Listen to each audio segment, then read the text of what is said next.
नांदेड उत्तर मतदारसंघातील निळा कांचन नगर या रस्त्याचे काम सुमार दर्जाचे होत असून वर्षभरापासून सुरू असलेले हे काम रखडले आहे। यामुळे या अर्धवट निकृष्ट रस्त्यावरून ये-जा करणाऱ्या वाहनधारकांना आणि नागरिकांना प्रचंड त्रास सहन करावा लागतोय। त्रासलेल्या ग्रामस्थांनी सदर रस्त्याचे काम बंद करावे अशी मागणी प्रशासनाकडे केली आहे। प्रशासनाने तात्काळ दखल घेऊन हा रस्ता पक्क्या स्वरूपाचा न केल्यास आंदोलन करण्याचा इशारा ग्रामस्थांनी दिलाय।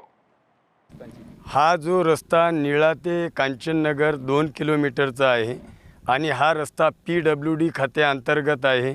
या रस्त्याचं मागलं डांबर पाहिलं याची क्वालिटी अशी आहे, अतिशय निकृष्ट दर्जाची।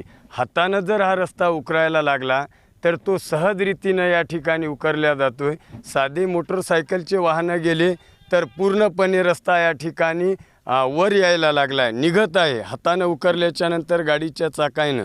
याच्यामुळे आमची अशी मागणी आहे, हे निकृष्ट दर्जाचं काम या ठिकाणी थांबवून आमच्या सर्वस्वी जनतेला जाण्याचा एकमेव रस्ता शासनाने कोट्यावधी रुपये जो निधी दिलेला आहे या रस्त्यासाठी त्या पद्धतीनं आणि एस्टिमेटनुसार योग्य दर्जेदार पद्धतीचा हा रस्ता व्हावा।